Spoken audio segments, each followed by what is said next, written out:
Welcome to this explainer. So, you're planning a trip to Brazil? Well, you are in for an absolute treat.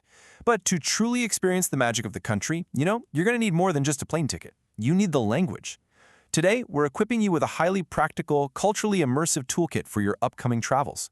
We're going to cover everything from how to greet locals properly, to navigating the vibrant streets, and of course, ordering some incredibly delicious food. Let's kick things off with a pretty profound thought from Nelson Mandela. This perfectly sets the emotional stakes for learning the local language before you even land. Getting the grammar and vocabulary right, it isn't just about utility, it's really about building a genuine connection with the people you meet. When you make that effort to speak Brazilian Portuguese, you open doors that would otherwise stay completely closed to the average tourist. Think of this explainer as your structured travel itinerary. First up, greetings and cultural etiquette. Second, time, how to talk about the past, present, and future. Third, we'll navigate the city using prepositions and conjunctions. And finally, number 4, the absolute best part, cuisine and the famous feijoada. All right, first up, Section 1, Greetings and Cultural Etiquette, and how to make a great first impression the very moment you step off that plane. Brazilian greetings are just wonderfully relaxed and informal. You're going to constantly hear people asking como vai or tudo bem, which basically translates to how's it going or is everything well. Now, this is actually quite different from European Portuguese, where they tend to prefer the much more formal como está. Using tudo bem right out of the gate immediately signals that you get the laid-back, warm Brazilian culture. Timing is everything, right? Knowing exactly when to deploy these time-specific greetings ensures you sound like a total natural all day long.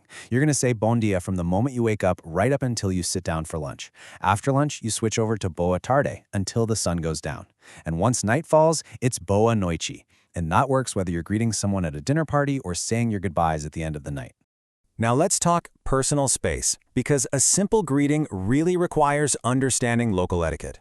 While formal introductions usually mean a standard handshake, informal settings are all about the beijinhos, or little kisses. Young girls and women often kiss each other on both cheeks, and older men and women who are friends, they do this too. It's this beautiful sign of warmth.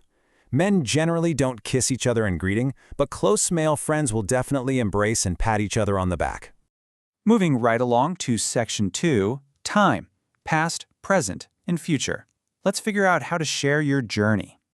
Okay, so you've made some local friends. Now, how do you actually swap travel stories? You need to master these 3 core time frames. The presente is for exactly what you're doing right now.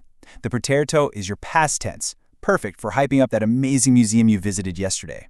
And the futuro is what you'll use to declare all your exciting plans for tomorrow. Let's actually take a closer look at how easy that future tense can be. Listen, the future tense in Portuguese has this beautiful, almost formulaic simplicity to it. For pretty much all verbs, you literally just take the full infinitive word, like falar, which means to speak, and you glue on a specific ending based on who's doing the action. So if it's you or I, you add a to get falarei. If it's nós or we, you add mos. It's just simple math, and it's going to help you outline your upcoming adventures with total confidence. All right, Section 3, Directions, Prepositions and Conjunctions. It is time to navigate the city. Moving from time to physical space, think of these prepositions as your mental GPS vocabulary. You are going to rely on these constantly when asking locals for directions. Like, if you're looking for the beach, someone might tell you it's en frente a the hotel. Drop your room keys? They might be debaixo de, the table. Memorizing these spatial markers is literally going to save you so much time and confusion. Now, here's the secret sauce. This is how using connecting words completely transforms your speech. If you just list facts, you kind of sound like a broken tourist phrasebook, right? But when you drop in conjunctions, your sentences become smooth and logical. For example, knowing how to say I arrived early, therefore I got a good seat. Using words like por conseguinte or logo, that shows a level of practical fluency that locals will seriously respect. Finally, we've arrived at Section 4, Cuisine and the feijoada. This is the ultimate traveler's reward. It's amazing how a single, iconic dish can act like a delicious historical map of Brazil's diverse cultural influences. Take feijoada. This incredible stew was originally created by enslaved people brought to Brazil from Africa by the Portuguese. Today, it's famously served with white rice, collard greens, and toasted manioc flour, which actually comes from indigenous traditions. So when you taste this dish, you are quite literally tasting the complex history of the entire nation.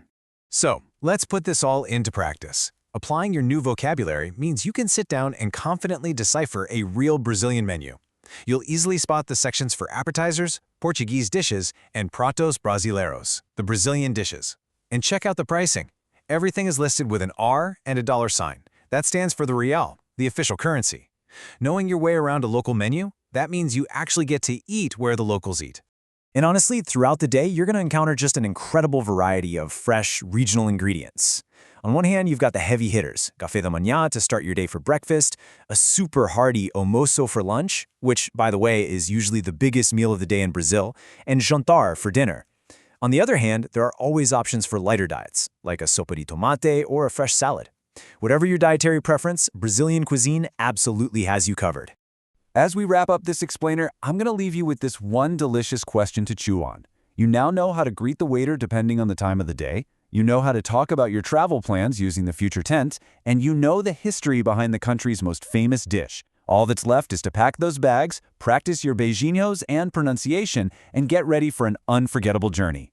Thanks for hanging out with me for this explainer, and safe travels!